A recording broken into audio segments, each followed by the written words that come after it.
ಒಂದು ಮಳೆಯ ಸಂಜೆ ದಟ್ಟ ಕಾಡಿನ ಮಧ್ಯೆ ಒಂದು ರೈಲು ವೇಗವಾಗಿ ಸಾಗುತ್ತಿತ್ತು. ರೈಲಿನೊಳಗೆ ಕೆಲವರು ಮಾತನಾಡ್ತಿದ್ರು, ಕೆಲವರು ನಿದ್ದೆ ಮಾಡ್ತಿದ್ರು, ಇನ್ನು ಕೆಲವರು ಕಿಟಕಿಯಿಂದ ಹೊರಗಿನ ದೃಶ್ಯ ನೋಡ್ತಾ ಇದ್ರು. ಹಠಾತ್ ರೈಲು ಚಾಲಕನಿಗೆ ಹಳಿಯ ಮೇಲೆ ಒಂದು ದೊಡ್ಡ ಆನೆ ನಿಂತಿರುವುದು ಕಾಣಿಸಿತು. ಅವನು ತಕ್ಷಣ ಬ್ರೇಕ್ ಹಾಕಿದ. ಆದರೆ ಆನೆ ಅಲ್ಲಿಂದ ಸರಿಯಲಿಲ್ಲ. ಪ್ರಯಾಣಿಕರು ಭಯಗೊಂಡ್ರು. ಕೆಲವರು ಕೋಪದಿಂದ ಈ ಆನೆ ಯಾಕೆ ರೈಲು ಹಳಿಯನ್ನು ತಡೆದು ನಿಂತಿದೆ ಎಂದು ಕೇಳಿದರು. ರೈಲು ಚಾಲಕ ಎಚ್ಚರಿಕೆಯಿಂದ ಕೆಳಗಿಳಿದು ಆನೆ ಹಿಂದೆ ನಡೆಯಲು ಶುರು ಮಾಡಿದ. ಆನೆ ನಿಧಾನವಾಗಿ ಮುಂದೆ ನಡೆದು ಮಧ್ಯ ಮಧ್ಯ ಹಿಂತಿರುಗಿ ನೋಡುತ್ತಿತ್ತು, ನನ್ನನ್ನು ಹಿಂಬಾಲಿಸಿ ಎಂದು ಹೇಳುವಂತೆ. ಸ್ವಲ್ಪ ದೂರ ಹೋದ ನಂತರ ಎಲ್ಲರೂ ಬೆಚ್ಚಿಬಿದ್ರು.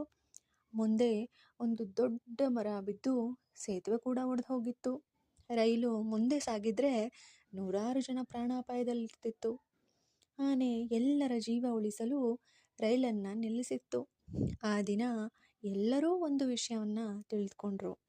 ಪ್ರಾಣಿಗಳಲ್ಲಿಯೂ ದಯೆ, ಬುದ್ಧಿವಂತಿಕೆ, ಮಾನವೀಯತೆ ಇರುತ್ತೆ ಅಂತ. ಪ್ರಕೃತಿ ಮತ್ತು ಪ್ರಾಣಿಗಳನ್ನು ಎಂದಿಗೂ ನಾವು ಕಡಿಮೆ ಅಂದಾಜು ಮಾಡಬಾರದು. Thank you. Like, share, subscribe.